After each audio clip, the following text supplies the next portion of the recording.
Okay. But you have to also record, okay? Sure, sir.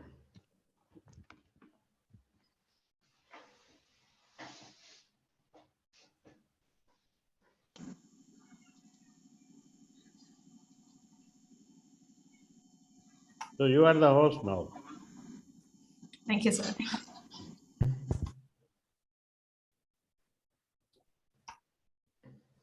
All right. So are we all ready? Yes. Yeah? Okay, let's start then. Greetings, everyone, and welcome to the International Virtual Conference on Museums, ICOM. My name is Meena Lama. I'm a member of ICOM Nepal and moderator for this informal youth talk show. So thank you very much for finding time and being with us. Today is Tuesday, January 11th, 2022. And today we have invited Jiri Styblo from Czech Republic for the informal youth talk show. Before welcoming him, let me just give a little bit of profile about Jiri. So he graduated from media communications at Institute of Finance and Administration in Prague. In 2015, he co-founded DICE association. So it's like a development of initiative for common Europe. And he has worked as project designer, project administrator, and lecturer in non-formal education programs too. He has also worked as a tour guide and a tour leader for culturally curious travelers. He is currently a member of an organizational committee of General Conference ICOM Prague 2022. So without further ado, let us welcome Jiri. Welcome, Jiri. Thank you very much, Meena. Thank you very much for the introduction. It's a pleasure to be here with you all. So yeah, thank you for this invitation. I appreciate it. All right. So let us go to the business itself. Can you tell us about your responsibilities in ICOM Prague 2022, the general conference? Absolutely. So I'm a member of the organizational committee. So we all share different duties. So my part would be the social events, to coordinate them, to actually prepare all the program that goes along with the conference program, such as excursions.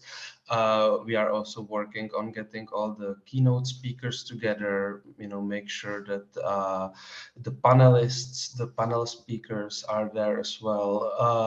So this would be the main responsibilities, is the social events that are associated with the conference, plus certain parts of the conference program, such as various sessions and the preparation of them and so on. Mm-hmm. Do you enjoy this work or not? Oh yeah, absolutely. It's as our director Martina, as she says, it's a lifetime opportunity. Like very likely Prague will never be hosting the conference anytime soon again. So it is a unique opportunity in terms of what we can be the witnesses of, and we are hoping that we will have a memorable August, and not only that, but yeah, enjoying it very much. Right. So, as you know, a lot of us, we have never been to Prague. So could you tell us a little bit about Prague as well as Czech, so that, they have a little bit of insight about the country? Oh yes, absolutely. So the Czech Republic is a country, well, mid-size, I would say, mid-size European country with 10.5 million people, right in the center of Europe. We are basically surrounded by Germany, Austria, Poland, and Slovakia. And I would say that, to define the Czech Republic in my words, I would say that we are basically like a bumper zone between like East and West. So we kind of collect, from both parts of Europe and, the division of the 20th century, so to speak. We are kind of right in the middle, like we absorb something from the both worlds. Also, like ethnically, we would be like, ethnically would have a lot of people of a Slavic origin here, as well as Germanic origin. So like it's these two worlds like mixed together.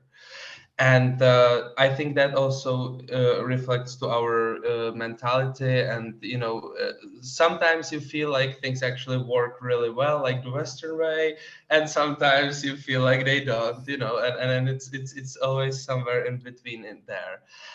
Prague, however, is a very beautiful city, really very charming, historic city. Unlike many European cities, we do not have much of a modern architecture in Prague, which has been a subject for a lot of discussions, whether that's good or not. Yeah. On one hand, like Prague is really keeping, let's say, the historic site, but on the other hand, you would always have the city developing. Even the old city was always developing in time. Like part of it is 1400s, part of it is 1900s, right? And always been going, yeah. And that had kind of stopped now. So there's a lot of discussions about that. But Prague, obviously, is stunning to a lot of visitors because of its like really well preserved historic center. It's truly beautiful with the Charles Bridge and across the river and the Prague Castle, and yeah, so definitely worth visiting. Then could you actually tell us about your hometown? I think you also were raised there. Yes. So how was it?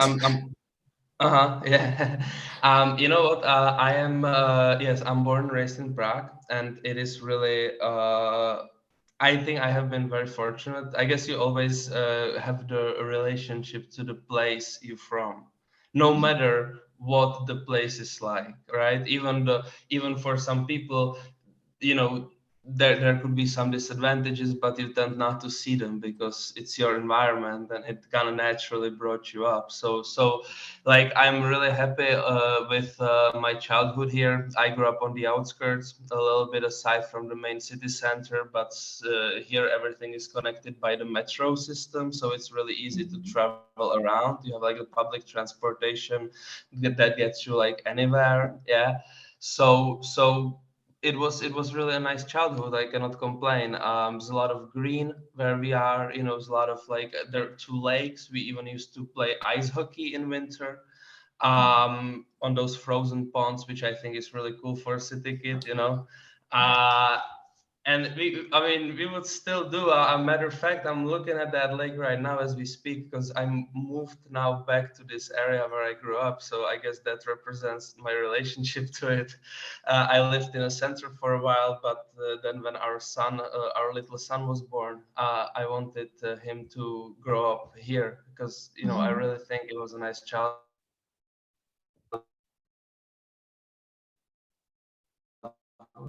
So yeah, I cannot complain. Really would not be fair to say. I got it, actually. Yeah. It's actually very, very beautiful, like living in a place where you can see those developmental activity going on, as well as those cultural heritages. And, the mix actually gives you a completely different perspective. Yes. So, yeah. Anyway, tell us about like how did you get started, in the museum sectors? So you actually had multimedia, but then Well, actually, I have started in the museum sector due to the COVID pandemic, you can say, because up until then, I was mostly working with DICE, and then as a tour guide and a tour leader. But COVID put a stop to it. So for a certain time, I have just stayed with my family. But then I had this opportunity through a colleague of mine, where she actually was started working with ICOM, helping out on the excursions, as we are tourist guides and tour leaders. And she actually told me about this opportunity, and I joined the team as well. So that happened pretty much just last year. So like it's gonna be 1 year now in April since I'm with ICOM.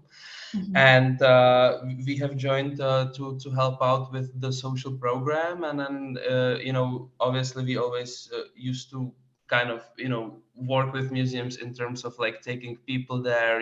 We always used to go there, analyze what it's like, how the, tourists would respond to, particular museums and so on. And now it's really, really interesting to see it from the inside and to be on that other side, and going to those institutions, talking with their directors about, how they run it, how they perceive their work. So yeah, so very, very interesting experience, and definitely really grateful. Mhm. So before before COVID, were you engaged with any museums, like casual visits and all? Well, yeah, like I would,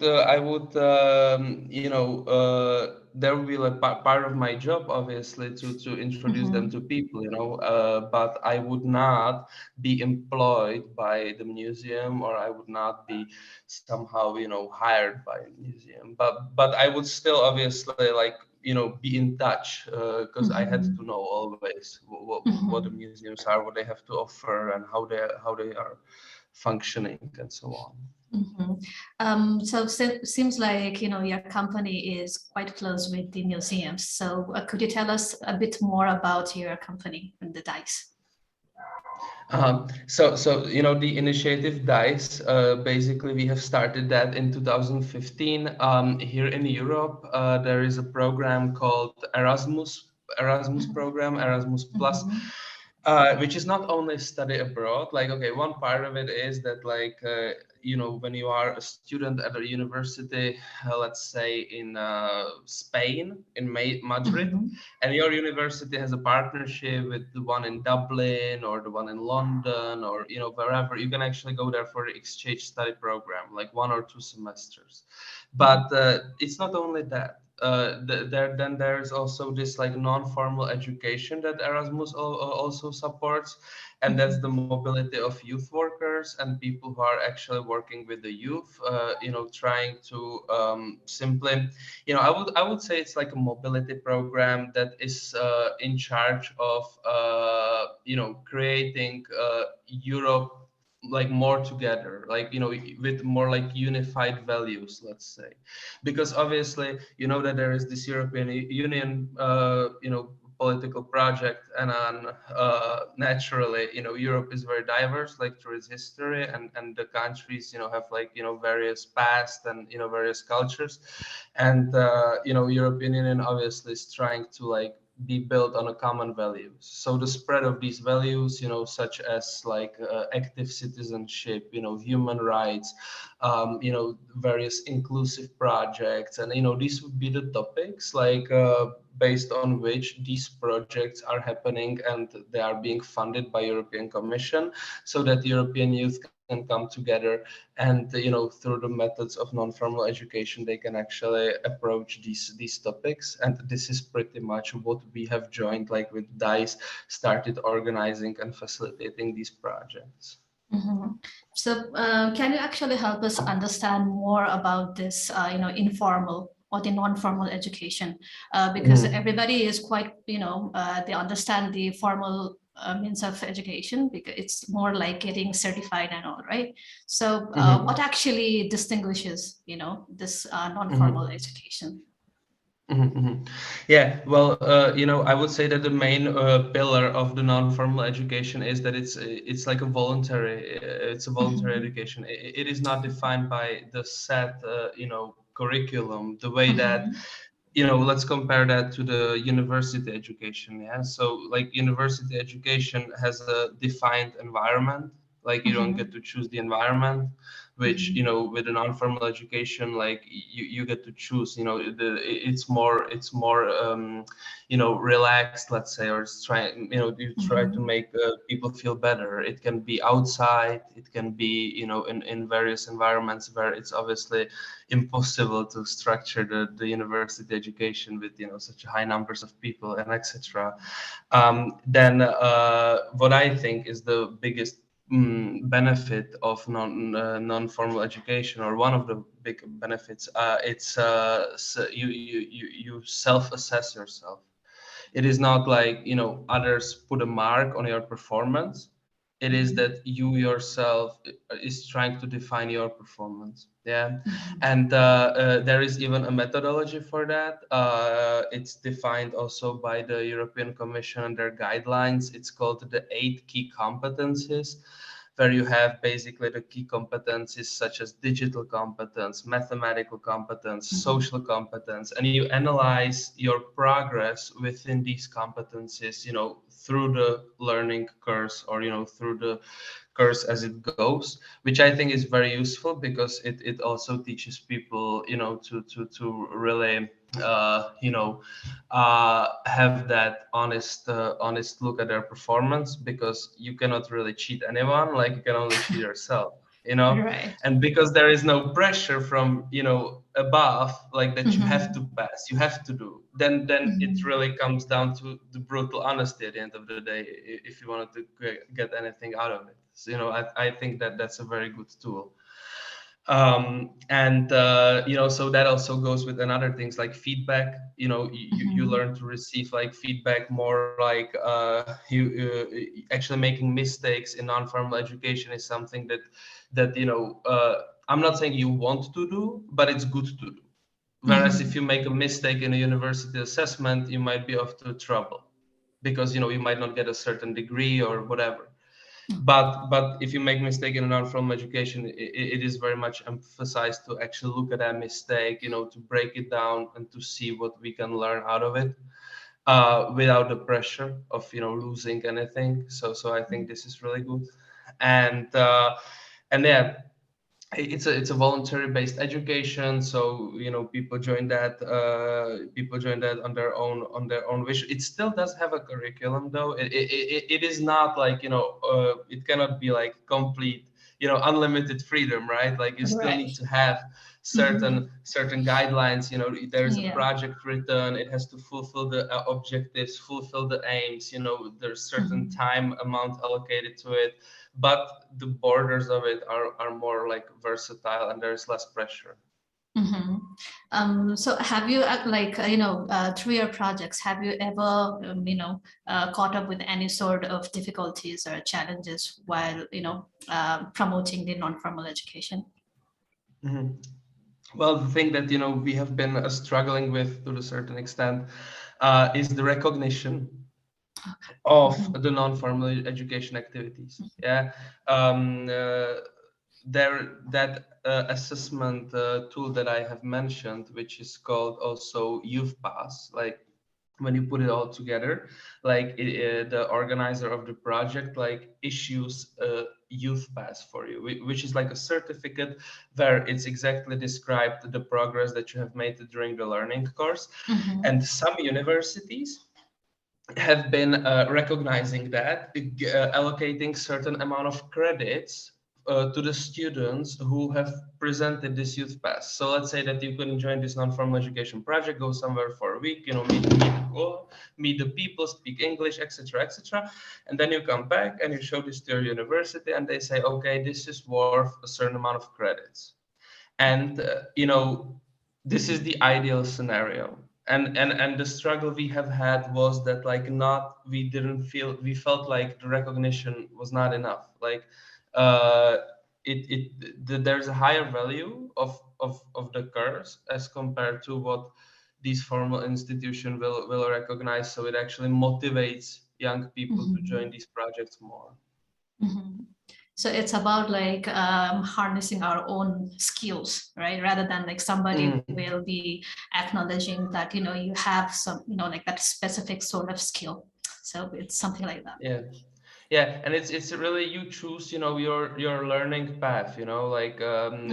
Sometimes when there is a part of a program where you feel like it doesn't benefit you, I'm not saying you can skip that by going somewhere outside. You should not do that, because you still are there with a group of people, and there's a certain group dynamics, and you all share responsibilities to each other. Yeah, so it's not like if something doesn't interest you, you go away. It doesn't work like that. But obviously, you can kind of like switch off a little bit, maybe, or you can like do your stuff at that moment that you feel from before, and still it will not harm you in any way. So like you choose your learning path. obviously, but as I said, like it is very important with respect to the environment and to the people who are there with you, and yeah, so but this is So one has to be more like yeah, sorry, I forgot the word itself. Anyway, let us talk about, like, you know, do you have any good memories with the projects that you have done? Yes. You know, quite a lot. You know, DICE always, for me, DICE always had two roles. One was to, okay, organize all these projects and, you know, make sure to enhance mobility for people who, you know, in other cases might not be able to travel, let's say, yeah, due to economic reasons, let's say.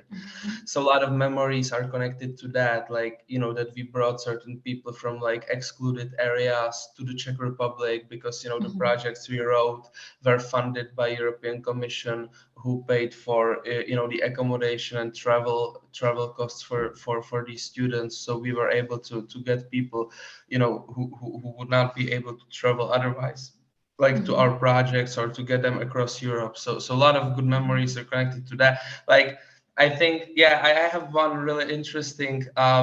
We did our first project, and we had a group from Turkey, yeah, and we had this guy Ibrahim, and he comes to us, and he's like, you know, he's asking us the directions, like the where is north, east, southwest. Like it's the middle of a night, we are standing in a dark room, like, you know, there's a table, there's a chair, and he goes like, where is north, where is south? And I'm like, you know, I guess, well, I don't know. And yeah, I check on the map and all that, and he just needed to figure out like which way Mecca was located. Okay. And I thought that was, you know, that was really cool. Like I wouldn't have that idea. So you know, it was really eye-opening.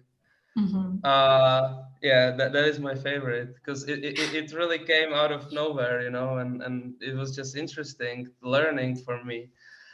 And yeah, quite a few. We had you know, a Dutch guy who dropped out of a school, and he said that after the project he would go back to school. So these were the moments that were nice. But not only this, like generally bringing people together. Like we actually had once like a project where we had Armenia and Moldova, and like the two guys they're met, they now have a child together. Oh, So wow. yeah, that was also pretty nice. Yeah. Right. So it's like connecting a lot of people. Yeah. Really interesting. So tell us about your free time. Seems like, you know, most of your work is like going around at all. So, well, how do you spend your free time? Yeah, well, as you know, I guess that you expect like sophisticated answer, and all, like I read deep books. I now, like, honestly, I am not really able to like divide like my free time from like anything else. Like I'm not very good at time management. Okay, so I don't really have like, okay, so now since we have a child, we have a little boy. Maybe you can hear him. You know, I just, this phenomenon stopped existing for me. Like with my low ability of time management, there is no such thing as free time. Like it always kind of comes all together. But I like to like my free time activities are very shallow. Like don't expect anything like anything sophisticated. It's not happening. Like I watch football. Yeah. No, like if I have a free time, I really just want to switch off, you know. And then I like geography a lot, so you know, very often I would be just browsing on Google Maps. You know how you have this street view that you put this little orange guide to the streets. Yeah, I do that. I do that randomly. I choose a place in the world, like, you know. Yeah, I do that actually quite a few times per day even. So I when I come sometimes even to work, you know, before I start working, I need my like 3 minutes in Greece or something like that, you know. So yeah, I do that. Well, you are very young, you see. So I think it's better that, you have some hobbies or something like that. Anyway. So tell us about your future goals. What do you target to be, or what sort of goals you have? Yeah, it's a good question. That's a good question. I just heard this quote a couple of days ago, which I thought was really cool. If you want to make the God laugh, tell him about your plans. Tell them about your plans. So I don't want to make the God laugh. But we will see we will see what happens. Anytime I had plans, the things always went different ways. With all respect to that, so I don't even think I should be the one making plans. I'll just try to do the best, focus on my own, try to do the best what I do, and see where it takes me, and then see what it does. Okay. Sure. Can you tell us about your hobbies? Yeah, well, there is really just what I said. Probably the geography is the biggest. Okay.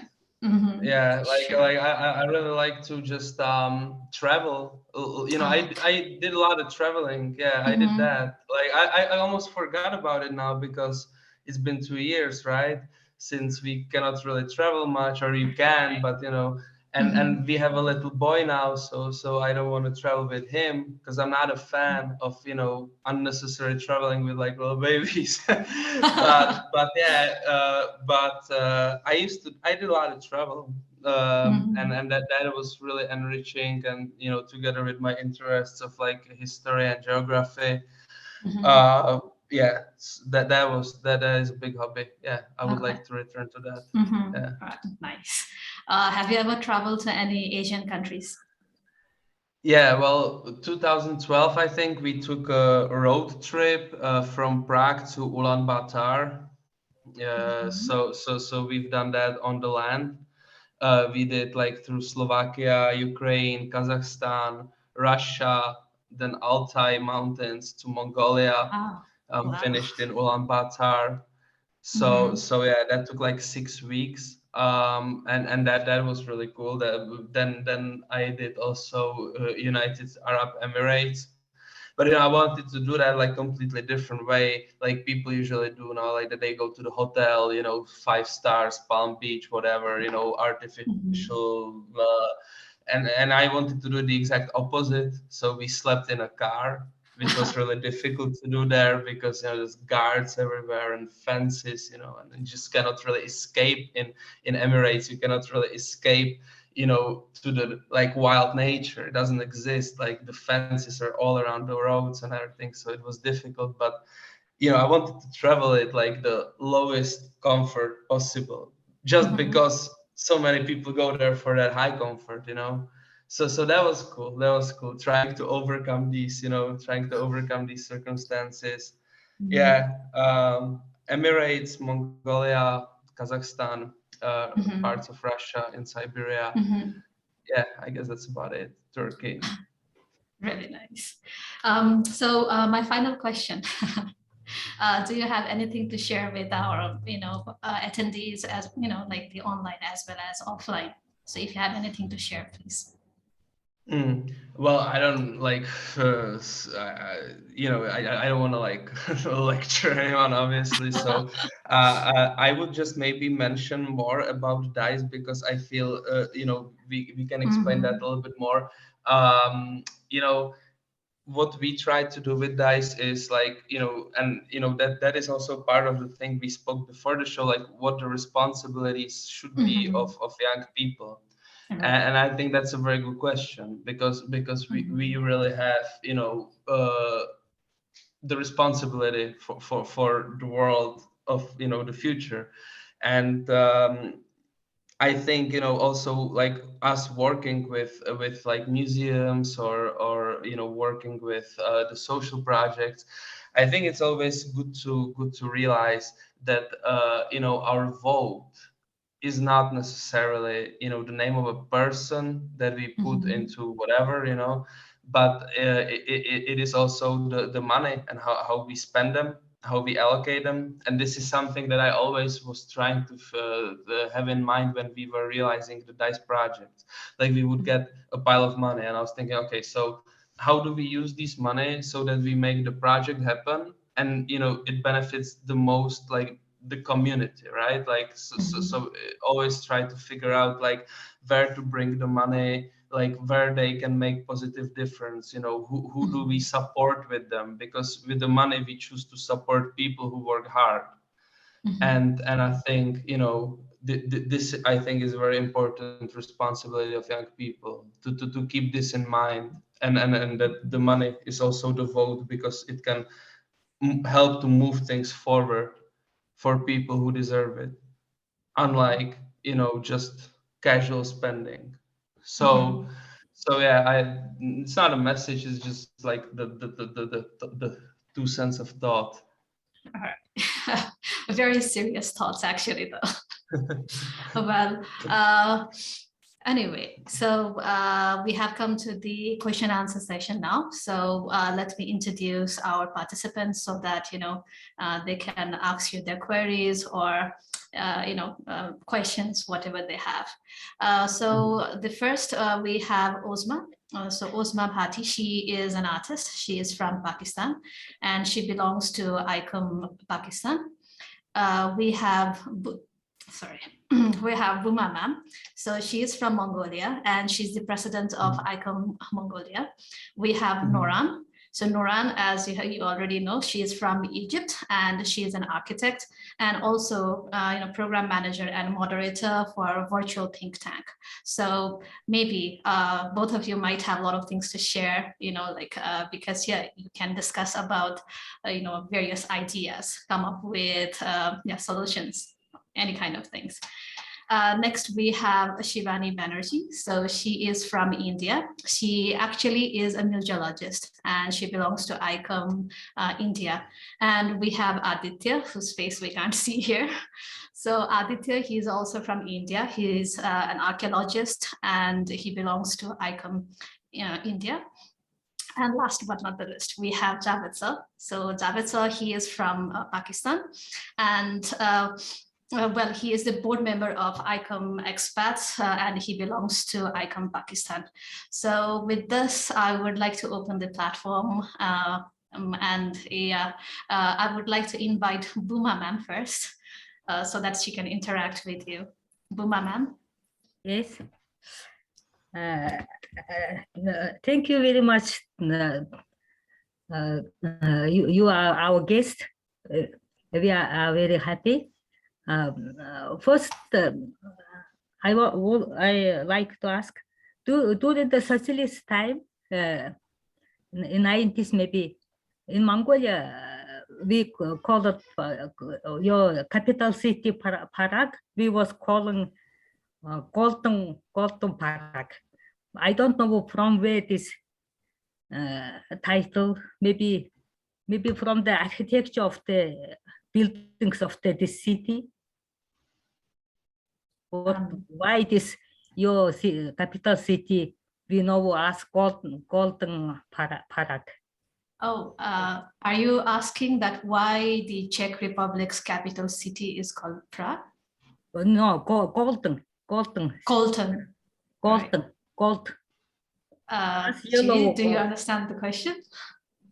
Do you Gold. Thank you for the question. Gold Prague. Yes. In Mongolia, there is maybe top of the buildings is yellow, golden, decorated with gold. Yeah. This will be that. Yes. Okay, I get it. Thank you for the question. Yes. Renaissance architecture uses a lot of copper, the Czech Renaissance architecture uses a lot of copper tops of the buildings, like the roofs and everything. Yeah, and then they're painted to various colors. Prague is also called a city of 100 spires. because it has a lot of like decorative roofs and endings. Yeah.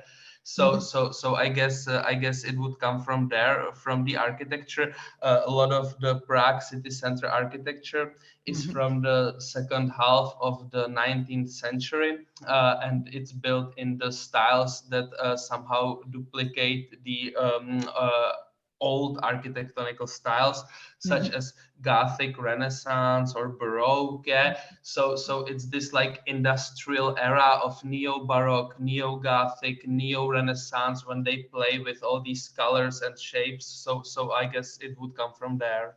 Maybe. Okay. Also, maybe for our young girls is interesting to know about the Erasmus program, because I know Mongolian University sometimes exchanging page, how to say, young scholars or who is starting for doctorate PhD by this Erasmus program to the Italy or another country sending. How if this some universities has agreement, maybe this exchange happening, or how is the exchange of the young people by this Erasmus program? Maybe for them interesting to know. Yes. The Erasmus program, as I said, can be either the cooperation among universities, which also happens. They also have the outside of Europe program. So people technically can go out of Europe, but this Erasmus Plus is a lot more complex. Because part of it, for instance, is also a European voluntary service, which they now changed into the Solidarity project. They call it like Solidarity Corp of Solidarity, something like that. And that has also the global cooperation. Because I remember I did European voluntary service myself in Italy. It was a one-year program in 2014, and I worked in Italy as a volunteer for the non-governmental association, and the European Union would have paid for my insurance, pocket money, living, and so on. Yeah, so it's, and I remember we had people also from outside of Europe. We had people from Cape Verdes, from Venezuela. We had people from Asian countries too. Actually, we had the guys from Nepal. So there I think it's possible to cooperate also globally, like through this solidarity. Corp of Solidarity, which replaced the former European voluntary service in terms of Erasmus Plus. So it enhances mobility of young people. It's usually a longer term project. It's like 1 month to 10 months, and you send and you send volunteers to some. But you can agree with the museum, for instance, and you can send like the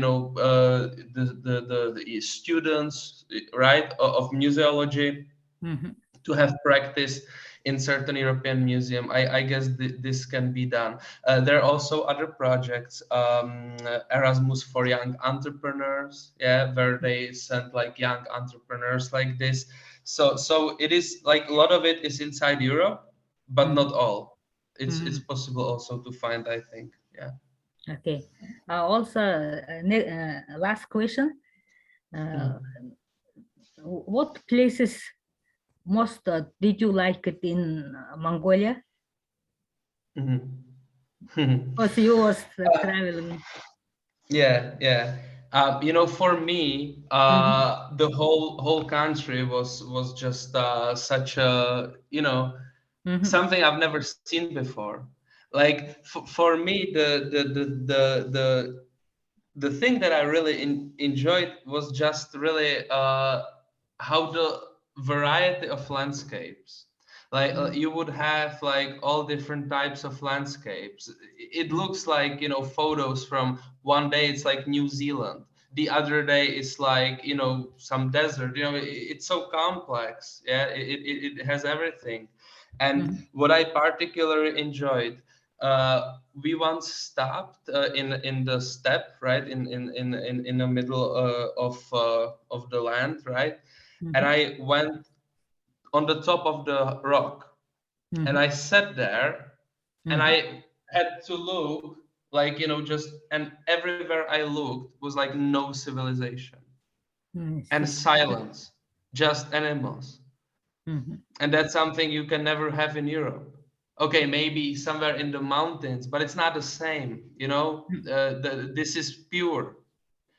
So that was really something, yeah, unbelievable, like very you know, meditating moment. But I of course liked, for instance, Lake Hovsgol, the lake in the north. I have never seen yeah, I've never seen such clean water in my life. It's not even when I put on now, in, you know, the cleanest water I've ever seen, like unbelievable, like that was amazing. Yeah, of course, Ulaanbaatar, I'm a city lover, so Ulaanbaatar also. Yeah, all the places we have visited. Okay, thank you. Thank you. You're welcome. Thank you. Thank you so much, Buma ma'am. So Jiri, maybe you can also share these links for the Erasmus programs. You know.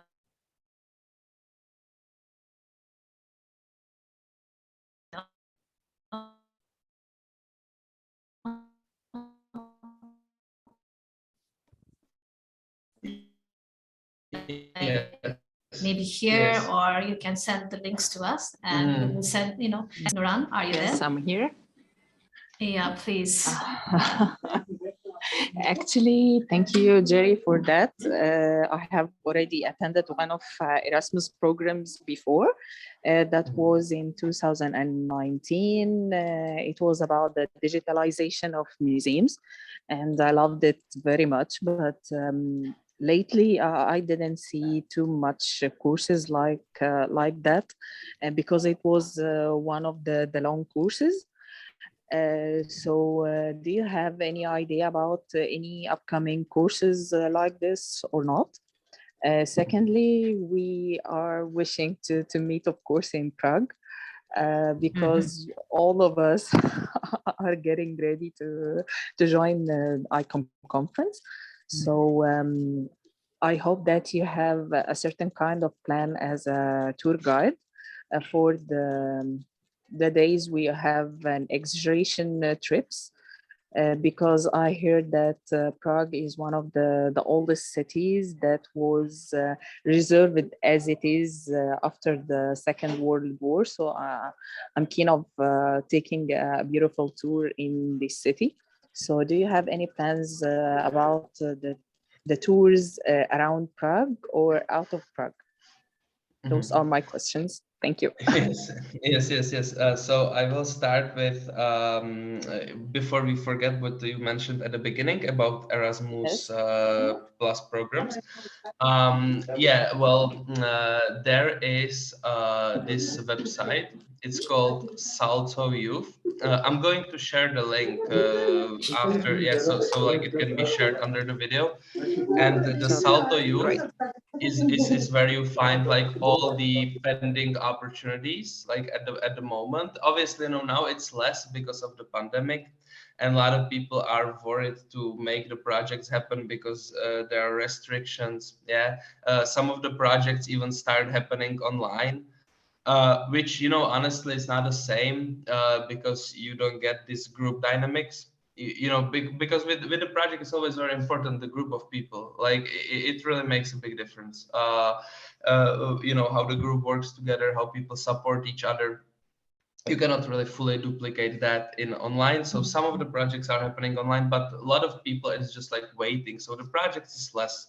But I'm going to share the website for that, and you know, there you can see what's actually on. And it's not only the short-term mobility projects, which are like 1 week usually, but it's also the long-term ones. Yeah, like the voluntary service or something like that.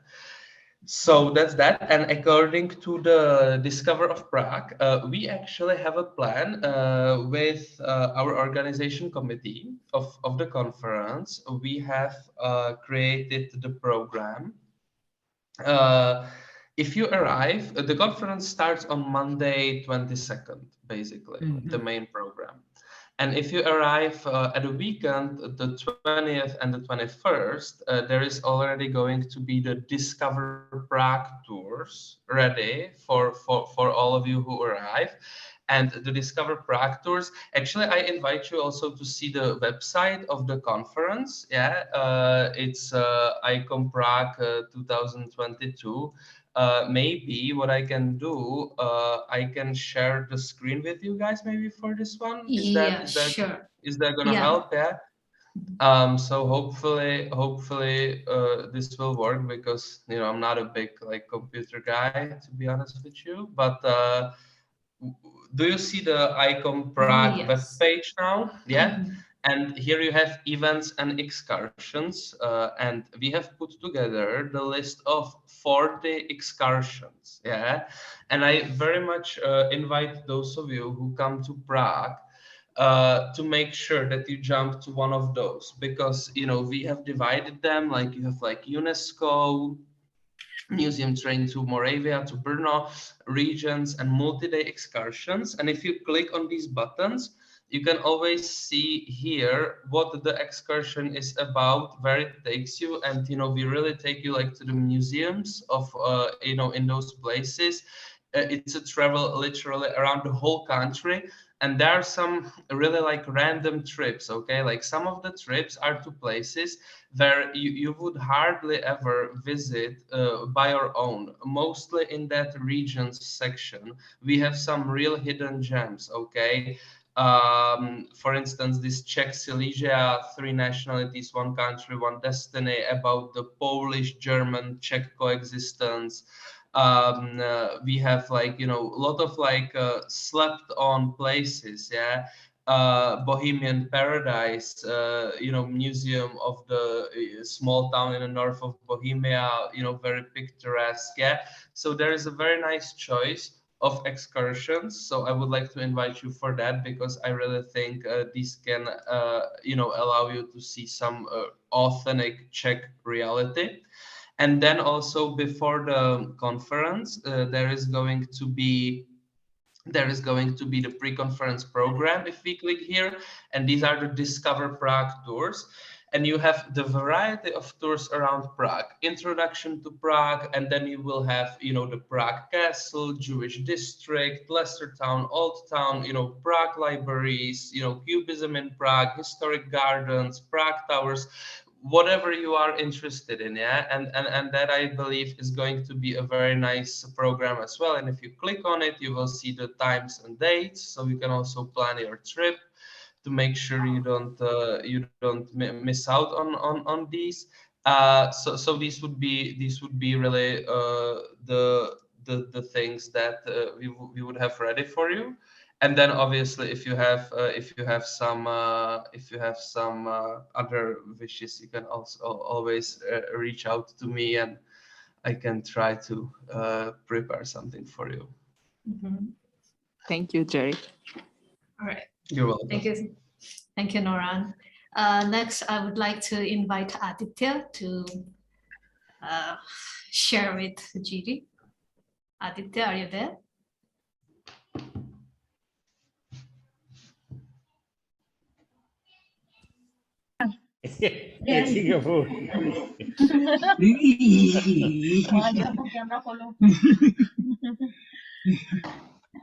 Yes, I'm here. This is nice. Well, my camera is on the other laptop, and I'm speaking with on the other laptop. This is very good. Wow. Okay. Hi, Jiri. Hello. I just loved your presentation, and it was really beautiful the way you said, and your involvement with the ICOM Prague. So it's really nice. But this is totally out of the blues question. When I was young. It's not that like I'm still old, but like when I was a little bit young, I had read about Franz Kafka, the Verwandlung. So can you tell me a little bit more about Kafka? Is his old ancestral house is still there? Or and like how are things like how's Kafka is regarded in Czech Republic? Like how is he held? Like what position does he holds and everything? Can you just tell me about it? Oh yeah, absolutely. Thank you very much. Thank you. That's an interesting question. It is a very specific topic because Franz Kafka was, for maybe introduced to all of you guys, was a writer, famous novelist for the books of Metamorphosis or Trial. Yeah.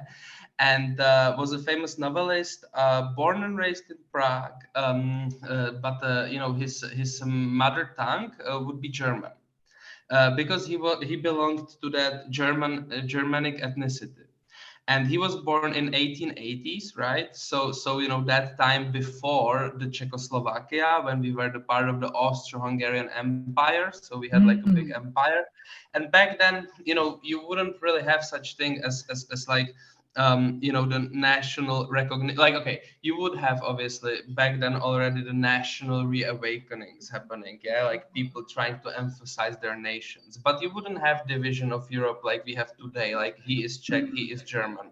They just lived all together. But then obviously the World War II brought what it did, and there was a lot of problems between Czechs and Germans, because Yes. obviously, yeah. And after that came the communism, which also was not really in favor of Kafka's way of thinking. Okay. So in those days, like, Kafka wasn't really recognized much, yeah, and they would not even teach about him at schools. And when the country opened to open up after the fall of communism in 1990s, a lot of people started coming in and started asking local people, like, okay, so we're looking for the heritage of Franz Kafka, and the locals would be like, who? Yeah, because they wouldn't know. So the awareness was little. Then it obviously started getting better. So I am already the generation that we have studied him at school, but not too much, like he's not as big here as he is abroad or as he is outside of this country. Yeah, which is usually a paradox that comes with people like this. Yeah. But yeah, the life is very interesting. Kafka was basically his whole life. He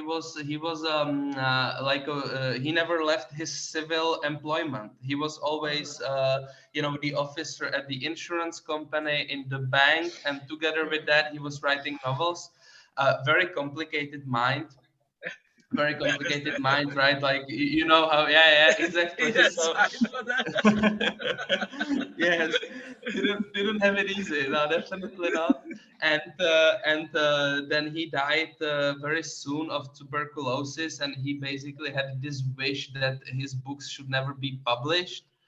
And That's something, like I really can't understand. Why would he say that? Why would Kafka say this? Like his books should never be published.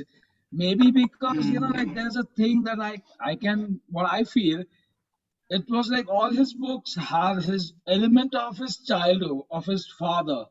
And like he always saw his father as a dark, shadowy figure looming over him, and like how he was subject to each and everything, the harsh conditions and the harsh treatment. So it can be one of those reasons. yeah, that's exactly like yes, it makes sense.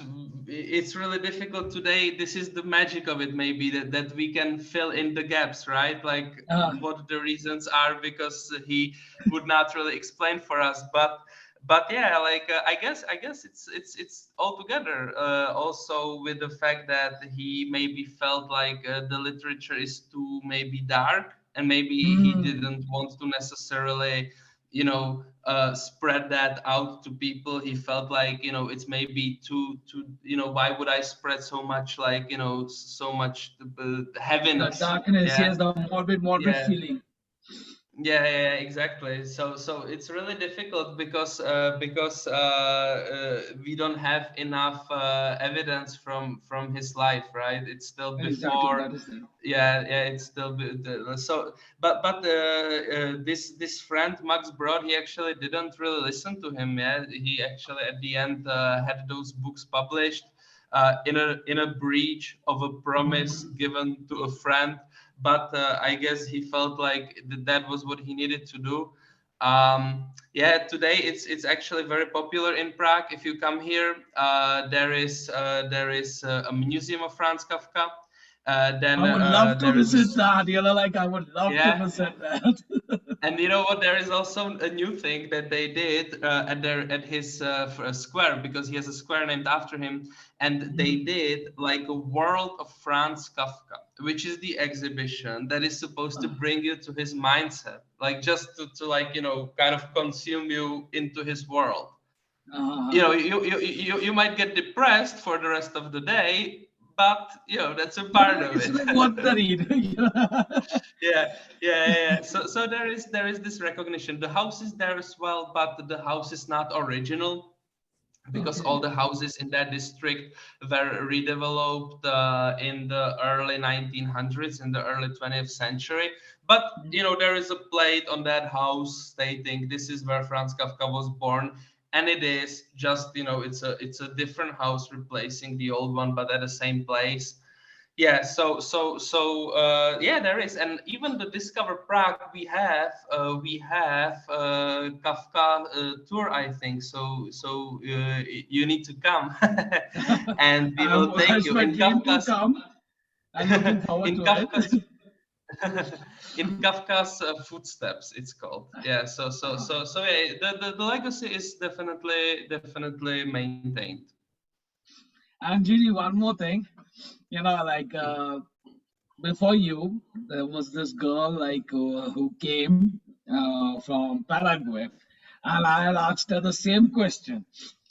So you might be knowing Czech's famous footballer Milan Baros. So if you ever happen to meet before I come, can you just get an autographed jersey? Can you keep an autographed jersey for me? Oh, wow. Well, I don't think we're going to meet. but if that happens, like, oh, absolutely. Like, I think, he would be really happy. Yeah. If by any chance that happens, but the thing is, he lives on the other side of the country. He is a big star of Ostrava, right? Whereas we are Prague, so it's like two different sides of a country. But if that happens, I would definitely think of you. I think he would be pleased to know, that he has such loyal supporters. Like this. It's From the other wow. end of the world. Yeah, exactly. Like that's really powerful, like it's cool that you never know where your legacy reaches, it's interesting. Yeah. Thank you so much, Jiri. Thank you so much. Thank And you. take care Thank of you. your health. Thank you very much. Thank you. It wasn't, all the best to you as well. Yes, thank you so much, Jiri. Right, thank you, Aditya. Now let me invite Ozma to interact with Jiri. She is an artist, so well. Hi, Jai, and how are Hello. you? And congratulations on your Prague conference and as a coordinator. And I ask you, in few days ago, I saw Erasmus scholarship on net.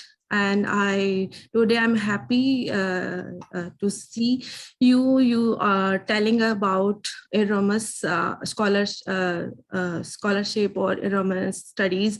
I'm happy you tell us in detail.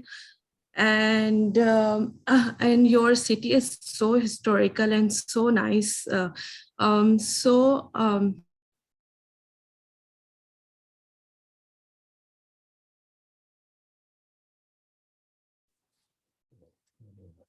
So yeah, well, I'll try to share some links after, because I have to look properly into like, what is relevant. And I will definitely share some links about the youth projects and about the international mobility and the ways that you can possibly join the project. So I guess later on after the conference, it will either be like in the description of the video or in a private conversation. You can also reach out to me, or I guess Mina, I will send it to her. So we will have that for you. Yeah. And as for Prague, yeah, I do realize, I obviously, there's certain things that, if you live in a place, you know how it is, right? You come to the mountains with the skis, excited to go skiing, and the local people, they don't ski. And you're like, man, like, you live here. If I lived here, I would be skiing every day. And they never ski, they don't care. You come to the coast, to Italy, and you run to the sea, like, oh yeah, I have to swim from the morning till the evening. And the locals, they never swim. And you'd be like, if I were you, I would always swim, and they don't. And I guess it's also similar with like Prague, maybe if you come here, you will see the thing that I've ever noticed. Yeah. And maybe you'll see it like right away for you. And but I definitely appreciate the fact that I live here because obviously thanks to that, I can be who I am, and I can do the job also in tourism and in history, and I can actually live in this city and actually work with so many international people who come because of what the city has to offer. So that is a huge benefit, and I definitely acknowledge that. But sometimes I also wish certain things would be less historical here. For instance, the roads, the public roads. Thank you. Thank you very much. You're welcome. You're welcome. Thank you, Uzma. Next, I would like to invite Shivani for interaction with Jiri. Shivani, are you there?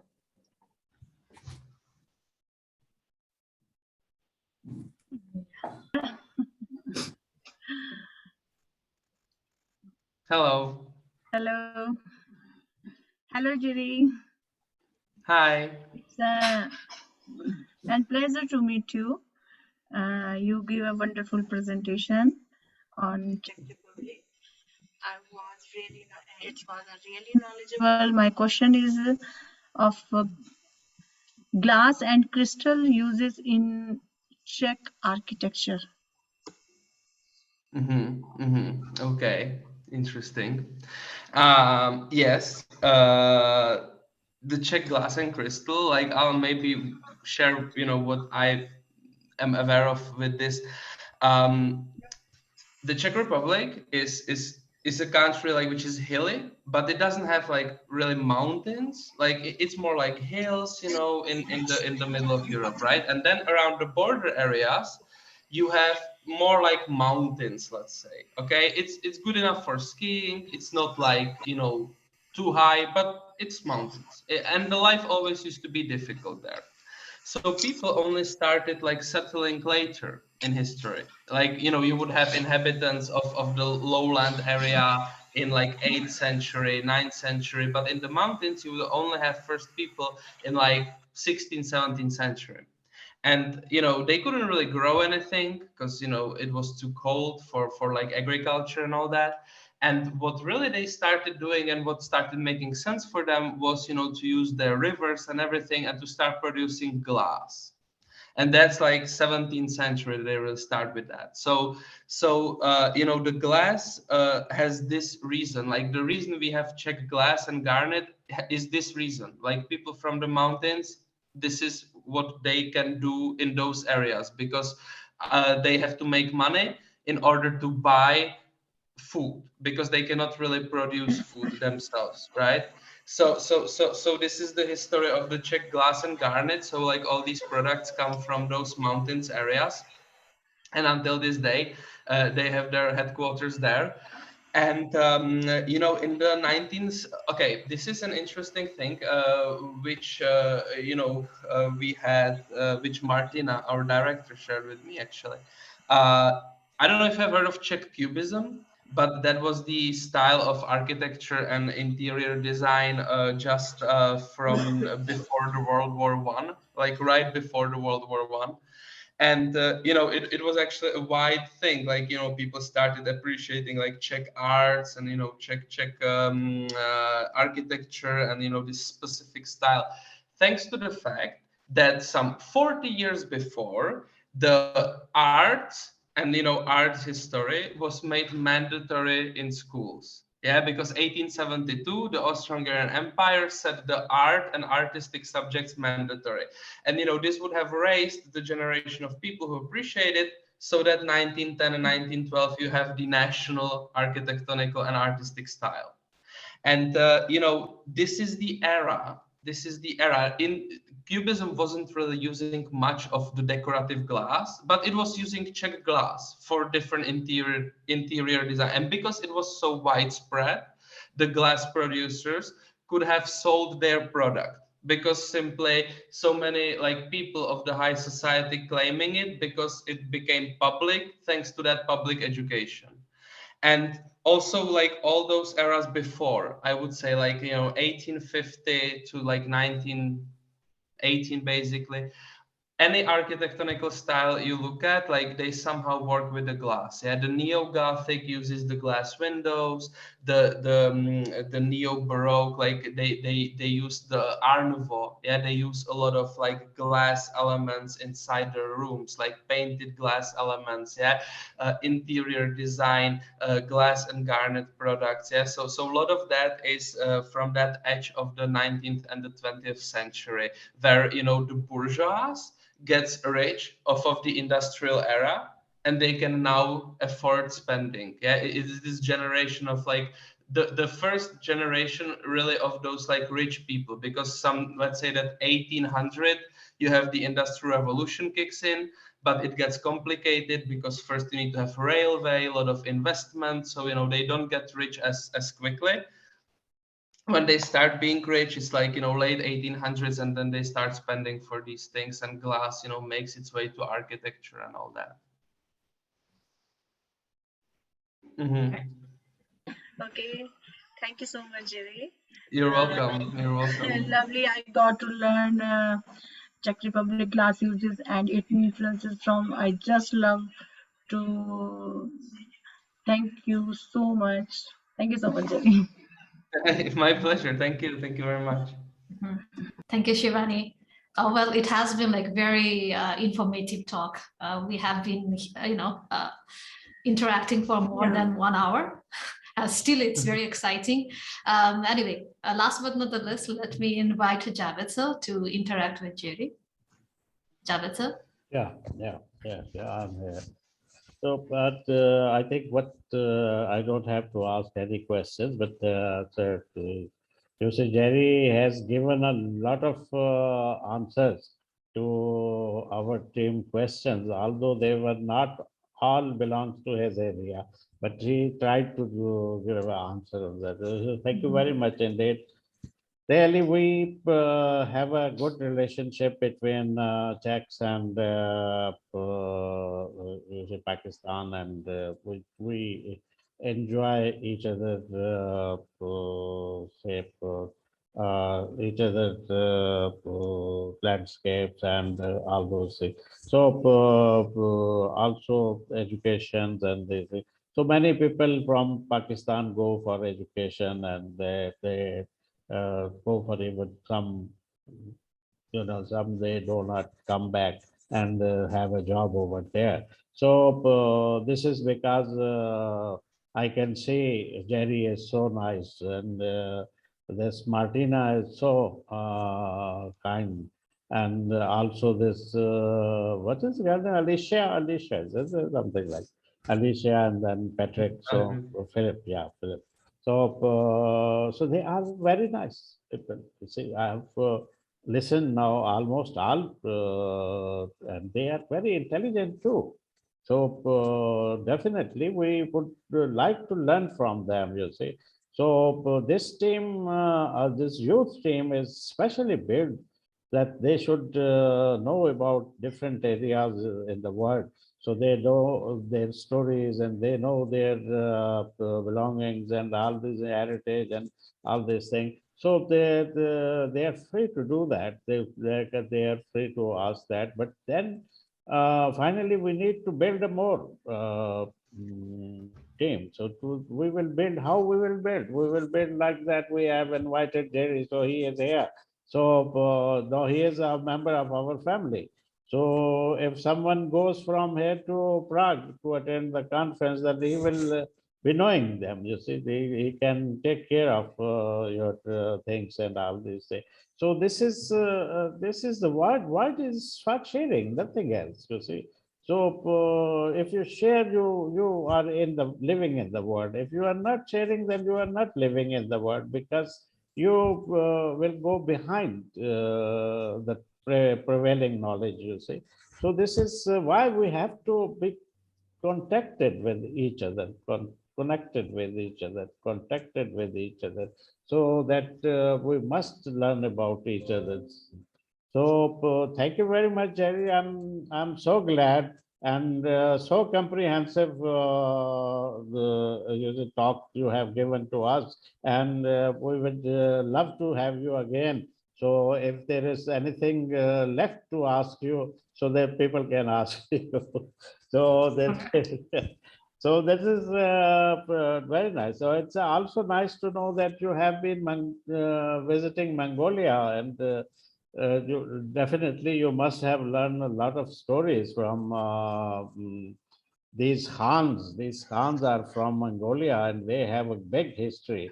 You see, they have almost invaded. I don't know invaded, but that's so they have almost in every area of the world. So in Asian side, not on Western side. So in Asian side. So they have been into Pakistan and India.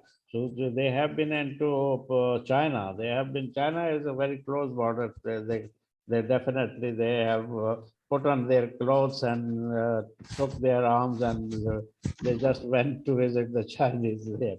So so this is this is how things are. Afghanistan, you see, Afghanistan. They have been in Afghanistan. Then they have selected someone to rule on India from Afghanistan. So this way the things change, time change. Now those were mighty Mongolians. So today they are very nice people, very nice people. They are not killing people, at least they are not killing at that rate, but there is no one have in fact let's say intent to kill people. But you see, when you are given them a threat, so they will respond. Even animals, you see, if there's a snake, if he is passing, snake passing across you, so if you don't say anything, will not move, so he will not have a threat, so he will go away straight away without biting. But if you move, then he will see that you are threatening him, and then he will try to bite you. So these kind of things are the main thing is a peace. We have we come together and we work for peace and knowledge. So we are trying, in fact, like that. So maybe Meena will be in Prague, so you can see her, and you can help her. And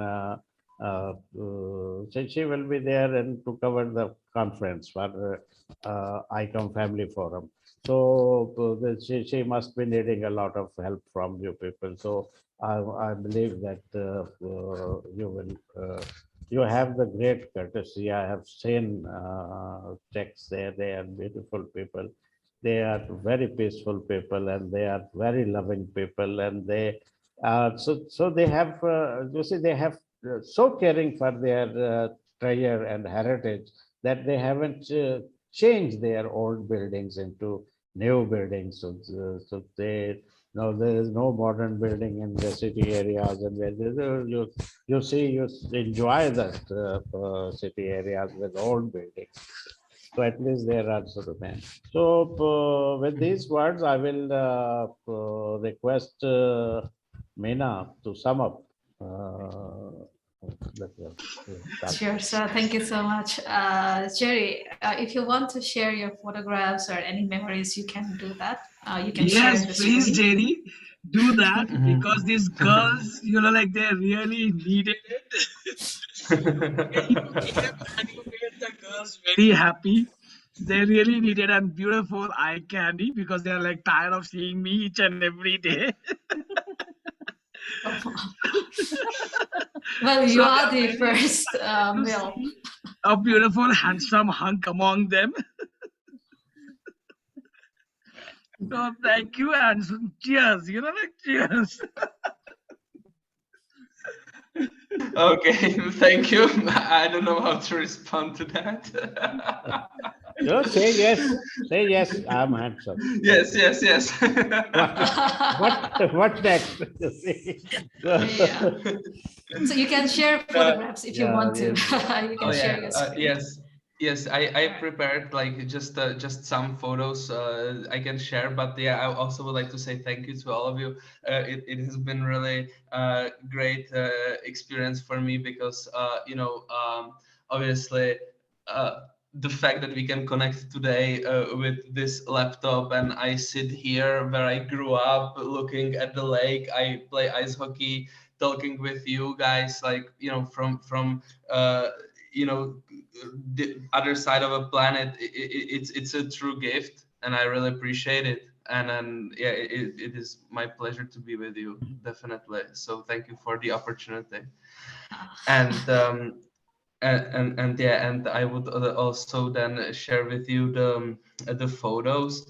So it's I prepared some photos. It's not like too many, but to give you the idea, to give you the idea just about maybe the projects a little bit. So this is me and my colleague. Can you see it? Yeah. Yeah. Yeah, is it? Yeah. So this is us at the kickoff of our project called Youth Worker Plus, which was aimed at the youth work and the methodology and techniques of working with young people. The young people we like we sort of define this target group, let's say 13 to 30, but obviously it doesn't necessarily, it can be whatever, but these were mostly the people we had at our project. So this is the presentation of the goals with those colorful papers, trying to make it a little bit more colorful. So this is the working environment. Yeah, so to have an idea, this is the working environment. Like you see, we have the agenda there. We have certain goals on those colorful post-its of the project. Like people at the beginning, the students, they present their expectations, their attitudes, and their fears, and we put it as on the wall over there, so that they can continuously during the project they can sort of self-assess their whatever their expectations were, and everybody can also see their fears to maybe make sure that as a group we help them to overcome their fears, right? Which I think is also a very nice touch of that non-formal education environment. Then yeah, some of those this is just like the random picture from the activity.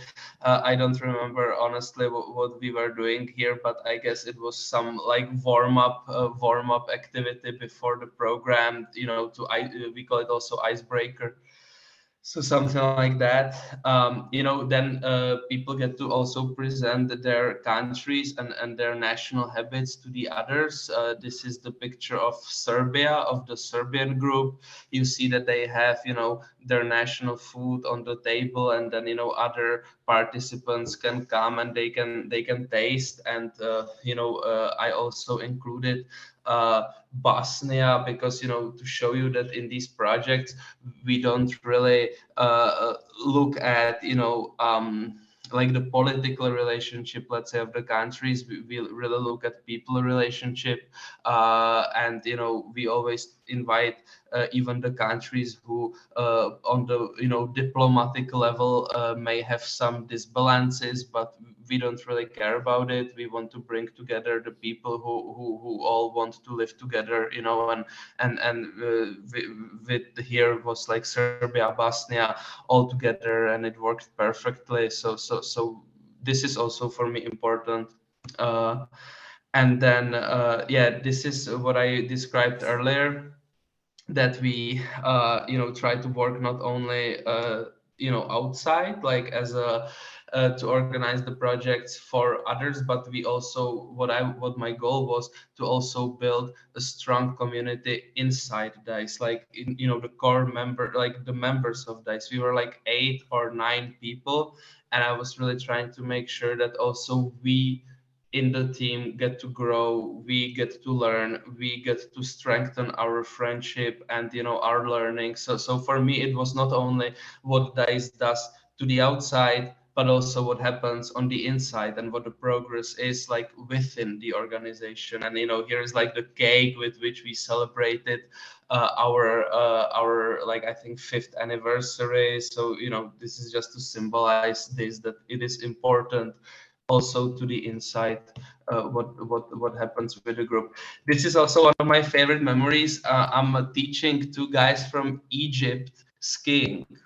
Yeah, because they have never really been you know, anywhere with the snow, and we rented them the skis, and we were teaching them to ski. So this is also you know, we had 2 Egyptian participants, and I thought this was nice.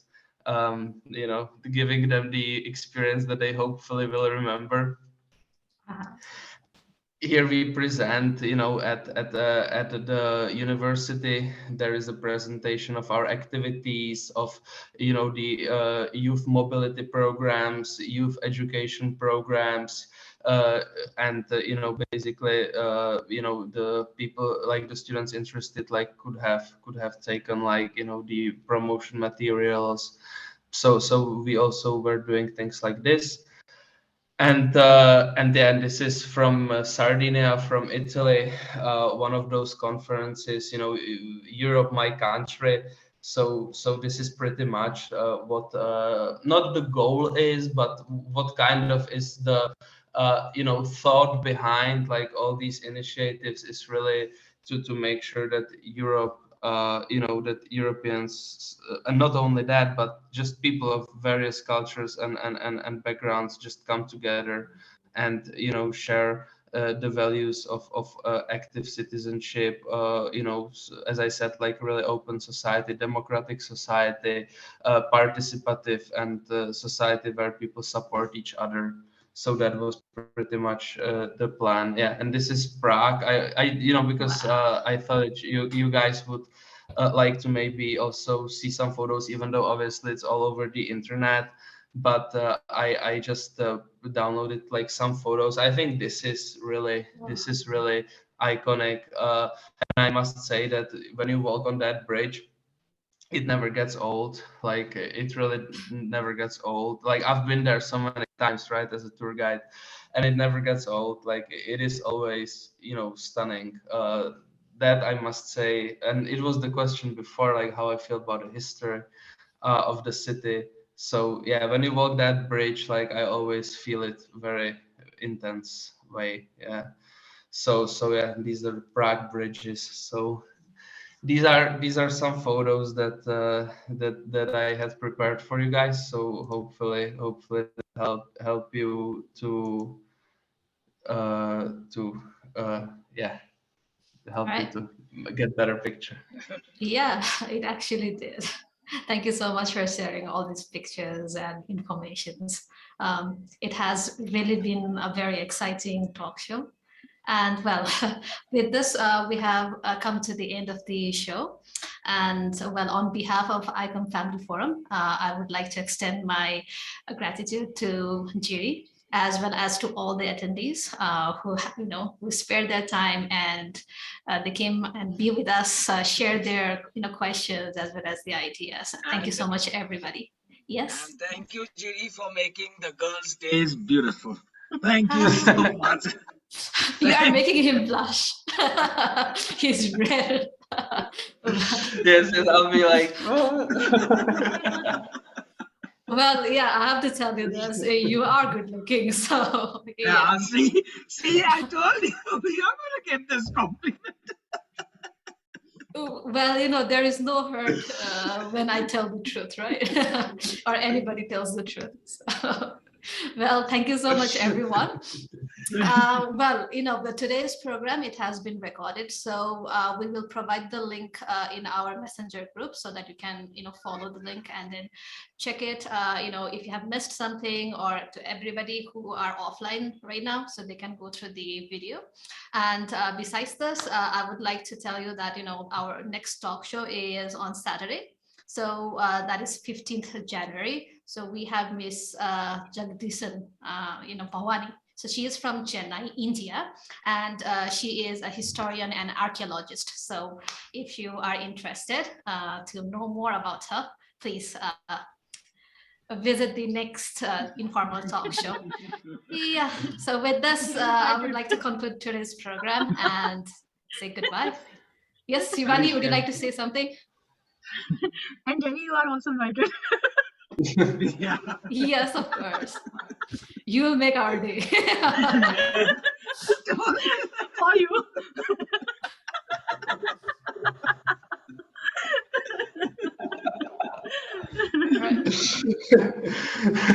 thank you.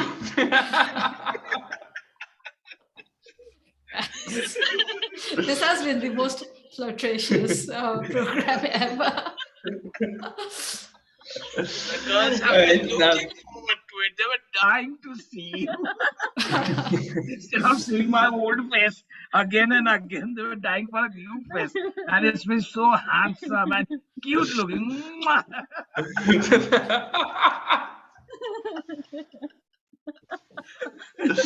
right, I'll really be blushing right now, so Yeah. be careful. No, thank you very much, good guys. to meet you. All right. Yeah, thank you very much. It's been a pleasure. Have a great day. Thank you very Yeah, much. thank you Even so you much. too. Thank you Take so care. much. Get well soon. Thank you. Okay. Thank you. Thank you. Jabata. Bye bye. See you. Bye-bye. Bye bye. Bye-bye. Thank you. Bye. See you. Bye-bye. Remember us in your prayer.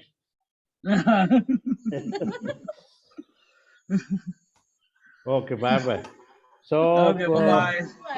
yeah, Bye-bye, everyone. bye-bye. And Nurani out there, so, for you, Nuran. So, Okay, I'm for going you to end, also. I'm going to end it, okay?